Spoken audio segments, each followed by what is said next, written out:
Bismillahirrahmanirrahim. Alhamdulillahilladzi syarrafa hadzal wujud bi bi'tsati akramin nabiyyin wa azza maulud sayyidina wa maulana Muhammadin nabiyil muqaddasil mahmud li syafa'atil ma wal hawdil mawrud rasulil fadail mashhud wa karimil ummahati wal aba'i wal judud nakhbatil alam wa sayyidi waladi adam man intaqala fil quratil karimati nuru wa adha'al kauna miladuhu wa bi'tsatuhu wa dhuhuruhu wa tala'at syamsul hidayah wal alfan min filaki suhbi ala kulil akwan wassalatu wassalam ala sayyidi sadat kamil syama'il wa sifat dinul amim wal qadril azim wa suratul mustaqim wa dinil qawim wal hasabis samim wal majidil fakhim wa ala alihi wa sahabatihi wa azwajihi wa dhurriyyatihi wa tabi'ihi min ahli millati wa khadijati allati tasharrafat bi ashratihi wa suhbatihi wa fazat bi khidmatihi wa syahidat yawma bi'ithatihi wa qamat bi ta'yidi fi da'watihi wa mu'azaratihi wa nusratihi. Amma ba'd. Ini risalah adalah ringkasan terjemah risalah manaqib Sayyidah Khadijah Al-Kubra yang dikarang oleh Al-Habib Muhammad bin Alawi Al-Maliki Al-Makki.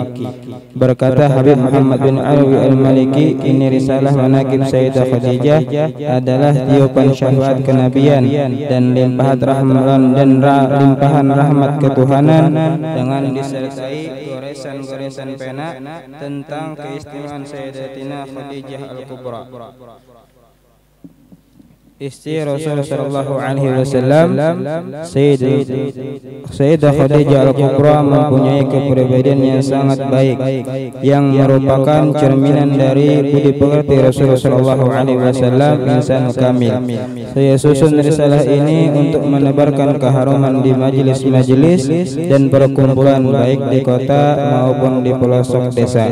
Sayyidah Khadijah Al-Kubra adalah anak Khuwailid bin Asad bin Abdul Uzza bin Qusay al-Asadiyah. Nasabnya bertemu dengan nasab Nabi pada Qusay yang telah menyatukan kafilah-kafilah Quraisy, sedangkan ibunya adalah Fatimah anak Zaidah bin Al-Asam dari Bani Amir bin Lu'ay bin Ghalib. Alangkah mulianya nasab Sayyidah Khadijah yang bertemu dengan nasab Nabi semulia habaib, dan Allah Ta'ala menjaga kesucian nasab Sayyidah Khadijah dari kotoran tradisi jahiliyah dan melindungi kemuliaan seorang pemimpin kaum wanita dan menjaganya dari ujian dan cobaan dengan pertolongan serta perlindungannya yang kuat. Oleh karena itu Sayyidah Khadijah digelari dengan Sayyidah At-Tahirah, artinya pemimpin kaum perempuan yang suci. Alangkah agungnya karunia yang sangat besar ini sehingga terkenal dengan sebutan Al-Kubra. Sayyidah Khadijah Al-Kubra dilahirkan sebelum kelahiran Nabi 15 tahun. Dia dibesarkan di lingkungan rumah tangga yang suci dan damai, sehingga Sayyidah Khadijah menjadi perempuan yang sempurna pekertinya dan ilmunya dan kecantikannya dan kelebihannya dan bijaksana dalam menghadapi persoalan yang ada. Sayyidah Khadijah dikaruniai Allah harta yang banyak dan punya karyawan yang mengurusi hartanya dengan jalan yang halal. Kemudian Sayyidah Khadijah memberi mereka upahan yang setimpal sehingga perilakunya patuh diterima oleh orang banyak secara umum. Sayyidah Khadijah adalah sebagai intan permata yang sangat mahal. Sayyidah Khadijah adalah menjadi pohon kepribadian yang tinggi baik secara perorangan atau secara umum. اللهم انشرنا بحد رضوان عليها وأمدنا بالآثار التي أودعتها لديها. اللهم صل وسلم على زوجها الأمين سيدنا محمد وعلى آله وصحبه أجمعين. اللهم صل وسلم وبارك عليه وعليها. Sungguh Allah Ta'ala menghendaki bagi Sayyidah Khadijah terhimpun padanya kemuliaan di dunia dan di akhirat. Maka sampai kabar-kabar dakwah Nabi kepadanya, dan Sayyidah Khadijah langsung menerima dakwah Nabi dengan penuh perhatian serta keyakinan, dan Sayyidah Khadijah langsung meyakini bahwa Nabi Muhammad SAW adalah orang yang diakui keutamaannya yang sangat jelas dan yang telah disaksikannya sebagai orang yang takwa dan suci dari dosa-dosa, dan orang yang dapat dipercaya dan orang yang jujur, sehingga Sayyidah Khadijah yakin bahwa usaha orang yang semacam itu jujur akan membawa hasil dan perdagangannya insyaallah akan mendapat untung, sehingga Sayyidah Khadijah menyerahkan harta dagangannya kepada Nabi Muhammad SAW untuk menjualkannya dengan upahan yang melebihi dari orang lain. Maka menerima Nabi Muhammad SAW barang dagangannya Sayyidah Khadijah dan keluar membawanya ke negeri Syam. Inilah perjalanan Nabi yang kedua kalinya ke negeri Syam. Belum ada kepastian bahwa Nabi SAW pergi ke Syam hanyalah 2 kali dalam tahun yang berbeda, sebagaimana telah disebutkan oleh hafidz hadis yang bisa dijadikan rujukan dan bisa dipertanggungjawabkan. Sayyidah Khadijah menyertakan Maisarah, seorang pembantunya, bersama Nabi, dan dia berpesan pada Maisarah untuk betul-betul membantu dan melayaninya, sehingga Allah menanamkan dalam hati Maisarah rasa simpati dan mahabbah, dan dapat menangkap keperluan Nabi dengan kecerdasannya dan kepandaiannya, dan membantu dan melayaninya dengan penuh keikhlasan, dan menemaninya dengan penuh rasa persahabatan.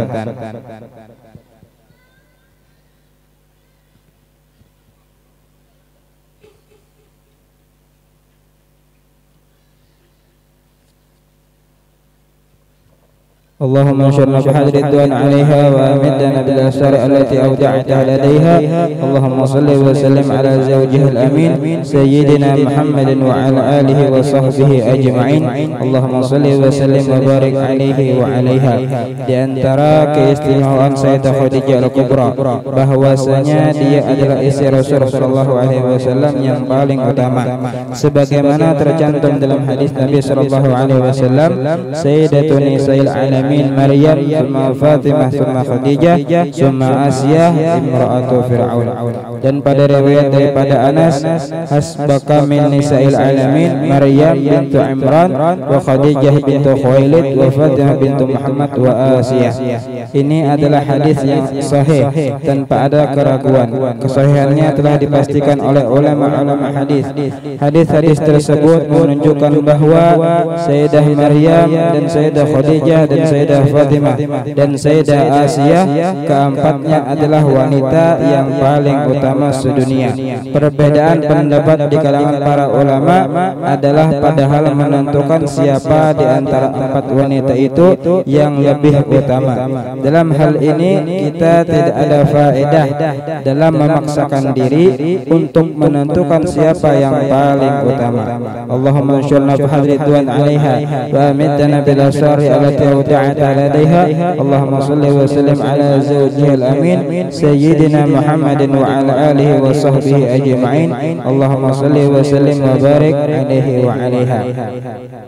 Di antara keistimewaan Sayyidah Khadijah Al-Kubra sekaligus perjalanan hidupnya yang sangat indah ialah bahwa semua putra Nabi SAW adalah dihasilkan dari Sayyidah Khadijah Al-Kubra kecuali Sayyidina Ibrahim. Maka dari Sayyidah Maria Al-Qibtiyah, seorang jariyah yang dihadiahkan oleh Raja Muqawqis Mesir Iskandaria. kepada baginda Muhammad sallallahu alaihi wasallam. Sayyidah Khadijah melahirkan 6 orang keturunan. Pertama adalah Sayyidina Al-Qasim, anak sulung Nabi. Dengan Sayyidina Al-Qasim Nabi dipanggil dengan sebutan Abul Qasim. Dialah putra Nabi yang pertama meninggal dan dikuburkan di Mekah. Kedua adalah Sayyidina Abdullah yang sering dijuluki At-Tahir dan At-Thayyib karena ia terlahir pada masa setelah lahirnya Islam dan meninggal dalam usia anak-anak di tanah haram. Ketiga, Sayyidah Zainab, anak perempuan paling besar yang dilahirkan sebelum Nabi diangkat menjadi Rasulullah. Dia telah menikah dengan Abul As bin Rabi. Dia telah masuk Islam dan berhijrah sebelum Islamnya Abul As, dan hijrahnya dia meninggal dunia pada awal tahun ke-8 dari tahun hijrahnya Nabi dan dimakamkan di tanah Baqi. Keempat ialah Sayyidah Ruqayyah dan kelima Sayyidah Ummu Kulthum. Keduanya pernah dijodohkan dengan kedua anak Abu Lahab. Ketika turun ayat-ayat Batiada Abi Lahab, marahlah Abu Lahab bersangatan marah dan berkata kepada kedua anaknya, kepalaku dan kepala kamu berdua haram jika tidak kamu cerai akan kedua anak Muhammad yang mempunyai akan perkataan ini. Dengan begitu Abu Lahab bermaksud menyakiti Nabi sallallahu alaihi wasallam, lalu keduanya berpisah sebelum dikumpuli. Kemudian Sayyidah Ruqayyah kawin dengan Sayyidina Utsman bin Affan dan hijrah bersamanya ke negeri Habasyah untuk menyelamatkan iman. Kemudian dia kembali berhijrah bersama Sayyidina Utsman ke Madinah.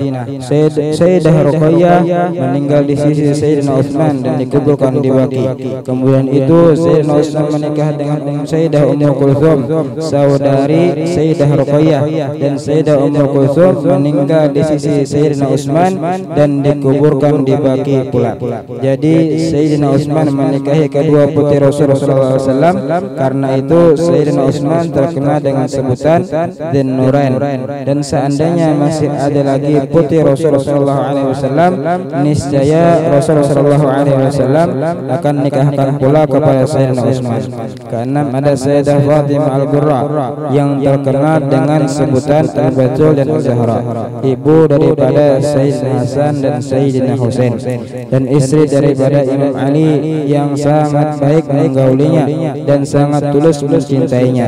Sayyidina Ali tidak menikah dengan yang lainnya hingga Sayyidah Fatimah meninggal dalam usia 30 tahun komariah dan dikuburkan di Baqi. Dan ada pula yang mengatakan dikuburkan di rumahnya di sisi makam Nabi. Sekarang tempat itu ada di dalam masjid. Dalam hal ini tidak ada riwayah yang paling sahih. Dengan demikian diketahui bahwa putri-putri Rasulullah SAW telah masuk Islam dan berhijrah bersamanya ke Madinah dari tanah haram. Wa amitna bil asrar allati awda'ta ladaiha. Allahumma shalli wa sallim wa barik alaihi wa alaiha. Di antara keistimewaan Sayyidah Khadijah lagi bahwa Rasulullah SAW banyak sekali menyebut nama Sayyidah Khadijah dan menceritakan kebaikan-kebaikannya serta memujinya dengan sebaik-baik pujian dan memintakan ampunan kepada Allah untuk dirinya Sayyidah Khadijah dan mendoakan Rasulullah SAW, dan juga sering menceritakan tentang harta kekayaannya, kemuliaan, keutamaannya dan juga kesempurnaannya. Manakala Sayyidah Aisyah mendengar Rasulullah SAW sedang menceritakan tentang Sayyidah Khadijah, maka ia betul-betul merasa sangat cemburu. Lalu Sayyidah Aisyah mengatakan, Khadijah tidak lain kecuali perempuan yang merah kedua pipinya telah menjadi nenek tua. Allah telah menggantikan untuk kamu yang lebih cantik daripadanya, seorang gadis yang masih belia. Maka seketika itu Rasulullah SAW marah dengan ucapannya dan membencinya atas perbuatannya seperti itu. Kemudian beliau berkata, Allah tidak akan menggantikan untuk diriku yang lebih baik daripadanya. Sayyidah Khadijah telah beriman kepadaku pada saat orang-orang kufur kepadaku, dan dia telah membenarkan aku saat orang-orang mendustakan diriku. Dia telah menolong diriku pada saat orang-orang mengusir diriku, dan dia telah melapangkan hatiku pada saat orang-orang menghalangiku, dan dia telah memberi keturunan padaku sedangkan istri-istri yang lain tidak. Dengan demikian dapat diketahui bahwa kecemburuan Sayyidah Aisyah bukan terlahir dari rasa benci atau permusuhan, akan tetapi adalah tabiat yang bisa dimaklumi yang ada pada tiap-tiap perempuan. Dan Sayyidah Aisyah yang meriwayatkan hadis tentang Sayyidah Khadijah kepada kita. Seandainya Sayyidah Aisyah tidak menceritakan, kita tidak mengetahui hadis-hadis tersebut. Wafatnya Sayyidah Khadijah Al-Kubra. Sayyidah Khadijah Al-Kubra wafat pada hari ke-11 bulan Ramadan, 3 tahun sebelum hijrahnya Rasulullah SAW. Menurut pendapat yang dianggap paling sahih, ada lagi yang mengatakan 4 tahun sebelumnya atau bahkan 7 tahun. Pada saat itu Rasulullah SAW tidak mensalatkan jenazahnya dikarenakan salat jenazah belum disyariatkan. Rasulullah SAW sendiri yang turun ke dalam kuburnya, meratakan tanah di atasnya dan memperbaikinya, dan itu adalah keistimewaan bagi diri Sayyidah Khadijah yang tidak diberikan kepada yang lain dari istri-istri Rasulullah SAW. Pada saat wafatnya Sayyidah Khadijah berumur 65 tahun dan dikuburkan di kuburan Ma'la yang dikenal di daerah Hajjun. Dan ini meskipun telah dipastikan kebenarannya melalui hadis ahad, akan tetapi telah betul-betul masyhur di kalangan umat Islam. Wallahu a'lam bishawab. Mudah-mudahan dengan pembacaan menakib yang Sayyidah Khadijah yang sedikit ini kita bisa semoga Allah Subhanahu wa taala mengampuni dosa-dosa kita, dosa kedua orang tua kita dan dosa guru-guru kita, dan semoga Allah Subhanahu wa taala mengangkat bala yang ada di negeri kita ini dengan berkah Sayyidah Khadijah Al-Kubra. Wa ila hadits Nabi sallallahu alaihi wasallam bisirul Fatihah.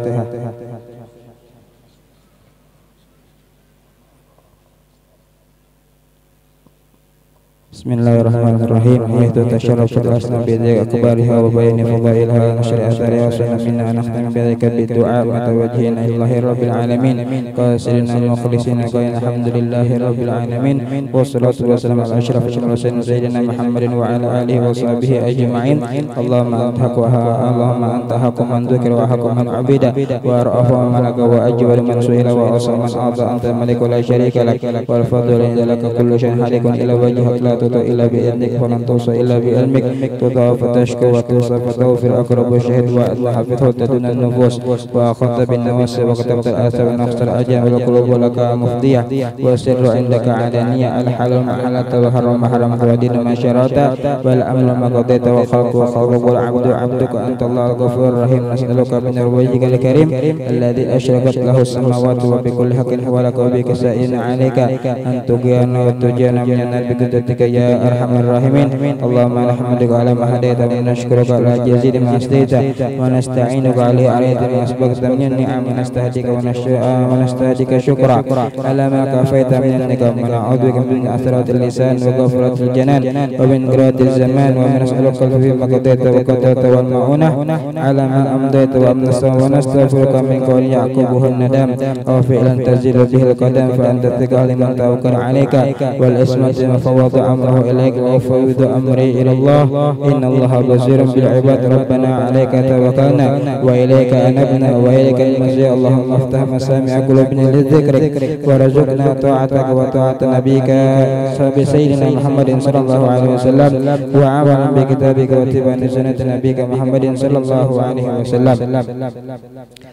اللهم اجعلنا نخشاك وكأننا نراك عابرا حتى نلقاك وأسعدنا بالتقوى وتشكنا بمعصيتك. اللهم إنا نسألك الهدى والتقى والعفو والغنى وحسن الظن وحسن الخلق. اللهم أغنى بحالك عن حرامك وبطاعتك عما سوى وفضلك عمن سواك. اللهم إنا نعوذ بك من جهد البلاء ودرك الشقاء وسوء القضاء وشماتة الأعداء وأضال وخيبة الرجاء. اللهم طهر قلوبنا اللهم طهر قلوبنا اللهم طهر قلوبنا من النفاق وأعمالنا من الرياء وألسنتنا من الكذب وأعيننا من الخيانة إنك تعلم وخيرنا تعلم ما تخفي الصدور. اللهم جمل أمورنا ما أحييتنا وعافنا ما أبقيتنا وبارك لنا فيما خولتنا واحفظ علينا ما أوليتنا وارحمنا إذا توفيتنا وسهمنا إذا حسبتنا ولا تسلبنا الإيمان وقد هديتنا. اللهم إنا نسألك رحمة من عندك تهدي بها قلوبنا وتجمع بها شملنا وتروي شعاثنا وترد بها الفتن عنا وتصلح بها حالنا وتحفظ بها قائما وترفع بها شهيدنا وتبيض بها وجوهنا وتزكي بها أعمى تلهمنا بها رشدنا وتعصينا من كل سوء. اللهم أعطنا إيمانا صادقا ويكن ليس بعده كفر ورحمة ننال بها شرف كرامتك. اللهم خذ بأيدي في مضائق واشف لنا وجوه الحقائق ووفقنا من طيب وترضى وأسمنا من الزلل ولا تسلبنا ستر إحسانك وقنا مصارع السوء واكفنا كيد الخائن وشماتة العدو وتب بنا في سائر تصرفاتنا واكفنا من جميع جهتنا يا أرحم الراحمين. اللهم عادنا من الدنيا ما تكنا به فتنتها وتغنينا به عن أهلها ويكون بلاغا لنا إلى ما هو خير منها فإنه لا حول ولا قوة إلا بك. اللهم ثبتنا على نهج الاستقامة وأعيذنا من جميع موجبات الندامة ويوم القيامة وخفف عنا الثقل والأوزار وارزقنا عيشة الأبرار واكفنا واصرف عنا شر الأسرار وعاتق رقابنا ورقاب آبائنا وأمهاتنا من النار يا عزيز يا غفار يا كريم يا ستار يا حليم يا جبار برحمتك يا أرحم الراحمين. اللهم كما مننت على سيدة خديجة بتمام التصديق والإيمان بنبيك سيدنا محمد صلى الله عليه وسلم فمن علينا بذلك يا قديم الإحسان وكما تفضل عليه بتعظيم حرمته وحفظ أهل وذمته ونصر حزبه ودعوته ومتابعة سبيل وسنته وتأييد كلمة حجته فتفضل علينا بذلك وأطلب من ذلك الحظ الأوفر والنصيب الأكبر ووفقنا الاستمساك بسنته واللزوم ملته حتى نموت عليها واحشرنا في زمرته وتحت لوائه وجعلنا من رفقائه وردنا حوض واسكنا بكأسه وانفعنا بمحبته وتب علينا وفضنا من جميع البلاء والبلوى والفتن ما ظهر منه أبدا واغفر لنا ولجميع المؤمنين والمؤمنات والمسلمين والمسلمات الأحياء منهم والأموات. وصلى الله على سيدنا محمد رسول الله وسلم بفضل سبحان ربك رب العزة عما يصفون وسلام على المرسلين والحمد لله رب العالمين.